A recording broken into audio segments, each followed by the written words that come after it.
Hello guys, మన వంటలు పెట్టేసి చాలా డేస్ అవుతుంది. అందుకే మళ్ళీ ఒక కొత్త రెసిపీతో వచ్చేసా. ఇంతకీ ఏం రెసిపీ అనుకుంటున్నారా? Chapati veg roll. నేనైతే ఇంట్లో ఉన్న వాటితోనే ఈజీగా ప్రిపేర్ చేసా. ఎలా ప్రిపేర్ చేశానో చూసేయండి. ఫస్ట్ ఒక గిన్నె తీసుకొని అందులో 2 స్పూన్స్ పెరుగు వేసుకోవాలి. ఇప్పుడు 1/2 స్పూన్ ఉప్పు, 1 స్పూన్ కారం, 1/2 స్పూన్ ధనియా పౌడర్, 1/2 స్పూన్ గరం మసాలా, మిర్చిని కట్ చేసుకొని వేసుకొని కొంచెం అల్లం వెల్లుల్లి పేస్ట్ వేసుకొని కలిపి పక్కన పెట్టుకోవాలి. ఇప్పుడు మన దగ్గర ఉన్న వెజిటేబుల్స్ని సన్నగా చాక్ చేసుకొని పక్కన పెట్టుకోవాలి. నేనైతే ఏం తీసుకున్నానంటే onion, carrot, cabbage, tomato, chilli, capsicum వీటిని తీసుకున్నా. ఇలా వీడియోలో చూపిస్తున్న విధంగా సన్నగా చాక్ చేసుకున్నా. మీకు కావాలంటే బారుగా అయినా చాక్ చేసుకోవచ్చు. ఇప్పుడు వాటిని పక్కన పెట్టి స్టవ్ ఆన్ చేసి స్టవ్ మీద ఒక కళాయి పెట్టుకొని 2 స్పూన్స్ ఆయిల్ వేసుకోవాలి. ఆయిల్ వేడైన తర్వాత మనం ముందుగా చాక్ చేసుకున్న ఆనియన్ వేసుకొని కొంచెం ఫ్రై అయిన తర్వాత క్యాబేజీ వేసుకోవాలి. క్యాబేజీ కూడా ఫ్రై అయిన తర్వాత క్యాప్సికమ్, చిల్లీ వేసుకోవాలి. ఇవి కూడా అలా ఒకసారి తిప్పుకొని క్యారెట్ వేసుకోవాలి.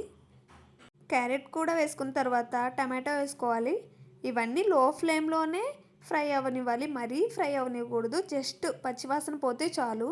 ఇవి కొంచెం ఫ్రై అయిన తర్వాత మిల్ మేకర్ని ముందే నానబెట్టుకున్నా. వాటిని సన్న ముక్కలుగా కట్ చేసుకొని వేసుకున్నా. అవి కూడా కొంచెం ఫ్రై చేసుకున్నా. అవి కూడా ఫ్రై అయిన తర్వాత మనం ముందుగా ప్రిపేర్ చేసుకున్న పెరుగును వేసుకోవాలి. పెరుగు వేసుకొని ఒక 5 మినిట్స్ అలా కలుపుకోవాలి. మీ దగ్గర పన్నీర్ ఉన్నా యాడ్ చేసుకోవచ్చు.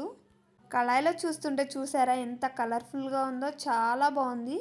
అలా ఒక 5 మినిట్స్ కలుపుకున్న తర్వాత స్టవ్ ఆఫ్ చేసుకోవాలి. ఇప్పుడు చపాతీలు మనం 2 సైడ్స్ కాల్చుకొని పక్కన పెట్టుకోవాలి. నేను ఆల్రెడీ ముందే ప్రిపేర్ చేసుకున్న చపాతీలని, అందుకే వీడియోలో చూపించలేదు. ఇప్పుడు ఒక్కొక్క చపాతీని తీసుకొని మనం ముందుగా ప్రిపేర్ చేసుకున్న స్టఫింగ్ని మధ్యలో పెట్టుకొని పైన ఆనియన్స్ బార్గా కట్ చేసుకొని పెట్టుకొని కొంచెం లెమన్ పిండుకొని దాన్ని రోల్ చేసుకొని తింటే నిజం చెప్తున్నా చాలా అంటే చాలా బాగుంది టేస్ట్. అసలు డైట్లో ఉన్న వాళ్ళైతే ఇలా ఒక్క రోల్ చేసుకొని తింటే చాలు, మీ స్టమక్ ఫుల్ అయిపోతుంది. చాలా హెల్దీ కూడా. అసలు పిల్లలకి మార్నింగ్ బ్రేక్ఫాస్ట్గా కానీ ఈవినింగ్ స్నాక్లా కానీ ప్రిపేర్ చేసి పెట్టండి, సూపర్గా ఉంటుంది. అసలు పిల్లలైతే హ్యాపీగా ఎంజాయ్ చేసుకుంటూ తింటారు.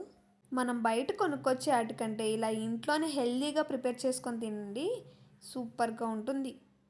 నేనైతే అలా ఒక బైట్ తీసుకున్నా. నిజంగా ఫస్ట్ టైం ట్రై చేసిన, చాలా బాగా వచ్చింది. అసలు మన వీడియో నచ్చితే లైక్ చేయండి. మరిన్ని రెసిపీస్ కోసం మన ఛానల్ని సబ్స్క్రైబ్ చేసుకోండి. Thanks for watching.